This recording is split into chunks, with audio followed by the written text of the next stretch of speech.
May it please the court, Your Honor? Yes, ma'am. Before you is Mr. Tyrone Williams. He is here on case numbers 2023 GS 450005, homicide by child abuse, as well as warrant numbers 2022 A45 10100249, 250, 251, and 252. Those charges are phased and stop for a blue light second offense, malicious injury to personal property valued more than $10,000, resisted arrest, and habitual traffic offender. He is represented by Attorney Virgil Barr, the Williamsburg County Public Defender's Office, and we are here this morning for defense's motion for a bond reconsideration. Bond was originally denied at the magistrate level, and he has been detained at the Williamsburg County Detention Center for a total of 189 days so far. And is this the first bond hearing before circuit court? That's correct, Your Honor. Why don't you go ahead and tell me the facts of the case, Ms. Alston, and then I'll be glad to continue with Mr. Barr. Your Honor, in regards to the homicide by child abuse, on September 7th, 2022, Lieutenant Wren with the Williamsburg County Sheriff Office responded to Williamsburg Regional Hospital in reference to the death of a 2-year-old female child. The initial call came into 911 as the baby was coughing, and the father, which is the defendant, Mr. Tyrone Williams, needed EMS. EMS arrived and advised that the baby was limp and non-responsive. Deputy Shamaya Miller with the Williamsburg County Sheriff Office stated that the father advised that the baby was playing in the house, and she went inside the kitchen area. The father was playing a video game. He then went to get the baby from the kitchen when he noticed the baby appeared to be sleepy and sick looking. Then Mr. Williams asked his father to come over, and then he called 911. The coroner, Lieutenant Wren, Investigator Brown, and Deputy Miller conducted a visual check of the baby and noted that there was some bruising to the stomach or the sternum area, the back, both arms, and legs.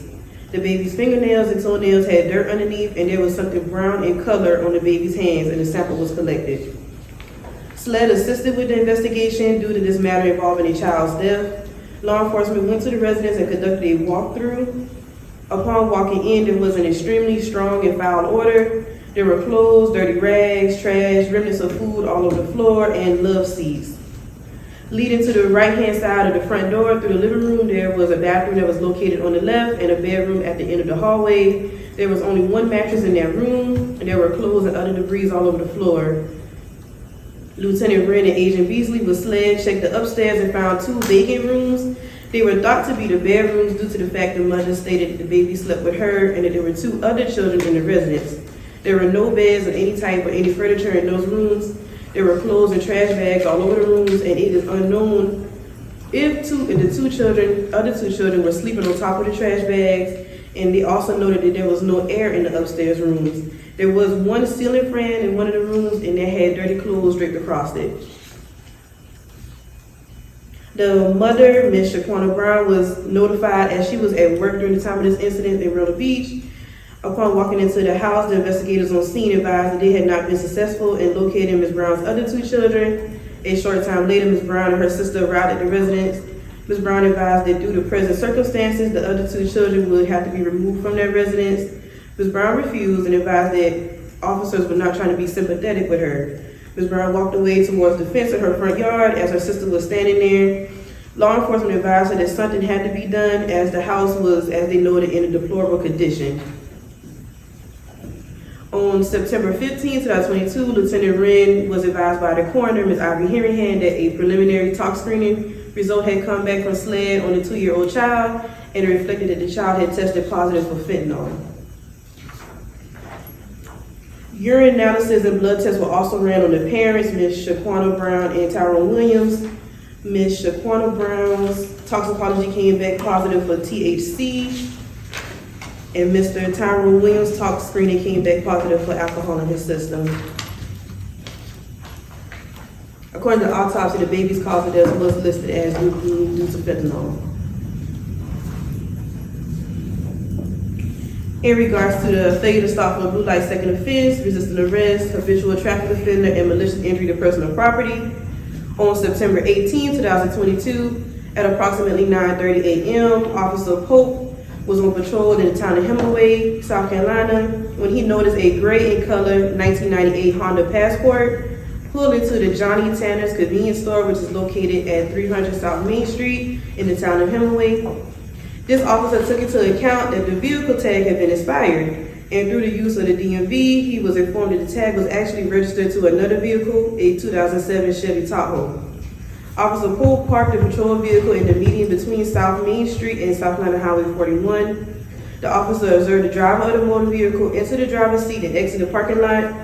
That is when the officer conducted a lawful traffic stop. However, the vehicle continued to make a right turn onto Society Street, followed by a right turn on South Lafayette Street. The suspect did continue to make continuous turns. He made a left turn on East Johnson Street. That is when the officer utilized his emergency blue lights and siren in an attempt to get the driver's attention. Once the officer utilized his emergency equipment, the driver accelerated at a high rate of speed, spinning the rear tires of his vehicle and disregarded a stop sign at the intersection of East Johnson Street and South McAllister Street. The suspect then made a right turn onto South McAllister Street and traveled at a high rate of speed down McAllister Street and made a right turn on the East Crib Street. He continued down East Crib Street and attempted to make a left turn again onto South Lafayette in front of the National Guard Armory. However, he crashed his vehicle head-on into a Duke Energy utility light pole. He then exited the motor vehicle and ran behind a home located on South Lafayette. Officer Pope attempted to catch the suspect while he was on foot. The suspect was a black male wearing a black t-shirt, black jogging pants, and a pair of black and white slippers. During the foot pursuit, the subject entered a heavily wooded area off the roadway.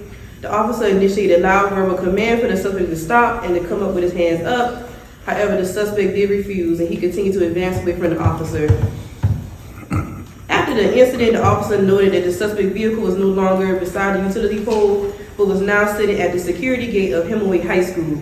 This officer moved towards the vehicle, giving loud commands just in case someone else was still inside the vehicle. Officer Pope cleared the vehicle and it was determined that the suspect left it in drive and it mechanically rolled towards the school, damaging the fence.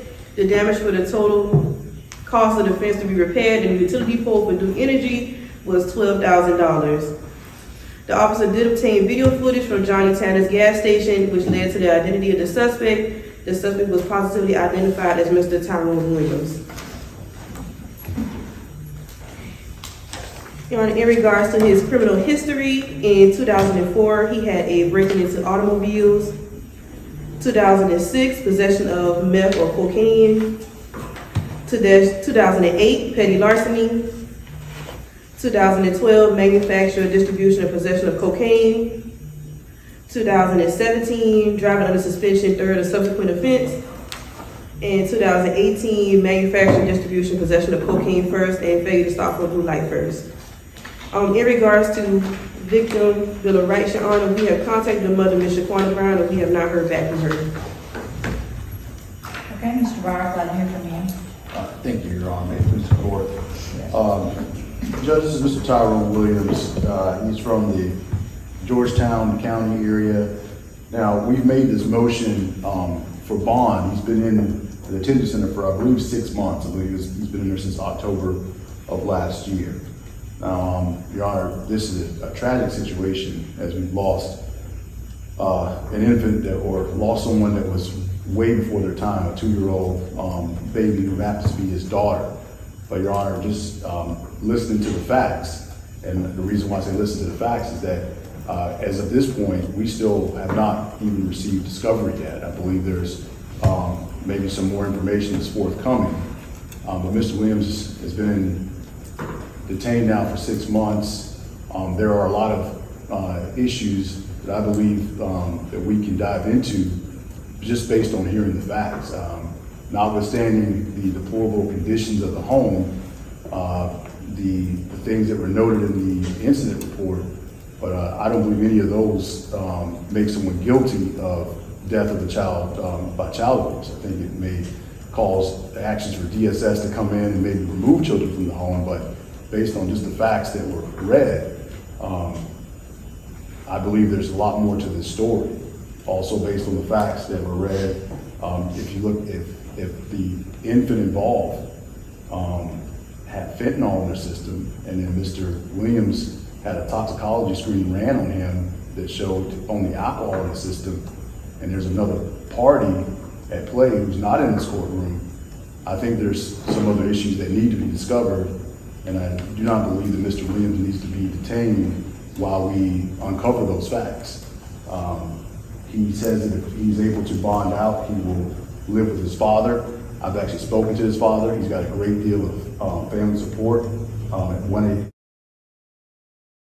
in Georgetown County. He attended Pleasant Hill High School. He graduated in 1997. He's not a flight risk. I do not anticipate him absconding and leaving the state. Now, Mr. Williams also, Your Honor, he receives Social Security disability, which indicates to me that he has a disability of some sort. And I believe that disability to be a learning disability. Again, he's not a flight risk. I know the list of charges indicates that there is a history that Mr. Williams has, but I do not believe he's a danger to the community. I believe there's a lot more to this case and to the story that needs to be investigated. But it could be months, could be years before we're able to get to the bottom. And I do not believe Mr. Williams needs to be detained while we do that. We would ask for whatever bond the court would consider. We are just asking for that. We're not asking for any shortcoming with conditions. We'll take any conditions the court wants to impose on Mr. Williams. We just want to see him be able to be undetained and for allow us time to be able to mount a defense. Because based on the facts, Judge, there's a lot more to the story. I'm not going to set a bond at this time. I'm showing two failures to stop for blue lights. One that involved certainly danger to the community, happened right at the front of high school. Officers having to chase people through the woods, so no, I can't grant you a bond under those conditions. I will say that if there's something in discovery, I know you haven't received discovery yet, if you get discovery and there's something in the discovery that warrants another bond hearing, you can come back after you've received discovery. And Your Honor, does that mean that if we do find something, we can come back sooner than the 66? Why don't we just go ahead and say if you want to do an order that says you can come back in 90 days, because I feel like within 90 days you should have gotten discovery, that you can come back after that 90-day period and have it addressed again. Looking back at the past, yesterday old, today Solid gold. Hello, everybody. I'm Senator Ronnie Sabb, and I'd like to personally invite each and every one of you to a grand celebration where we'll be celebrating the grand opening of the Williamsburg Heritage Society's African American Museum's archives. It's located over on Hampton Avenue here in King Street. This event will be held in conjunction with the Cassandra William Rush's Museum of African American Arts and Culture's Juneteenth celebration.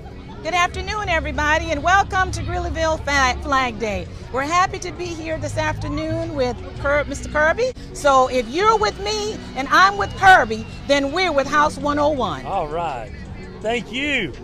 Welcome to Pawleys Island, South Carolina for the 2022 Pawleys Island 4th of July Parade. TYYY and TY's Christian News.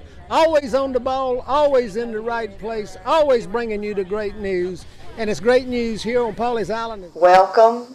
Today is Wednesday, June the 14th, and we are live with Christian News TY. We welcome you here, and we certainly welcome our newly elected Sheriff, Stephen Gardner.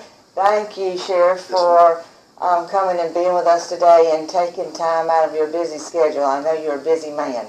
Hey, a lot going on, but thank you for coming in and taking time and allowing me to talk about the Sheriff's Office. Well, thank you very much, and we're excited about this interview. South Carolina House Representatives, District 101. What a wonderful gathering, what a wonderful occasion.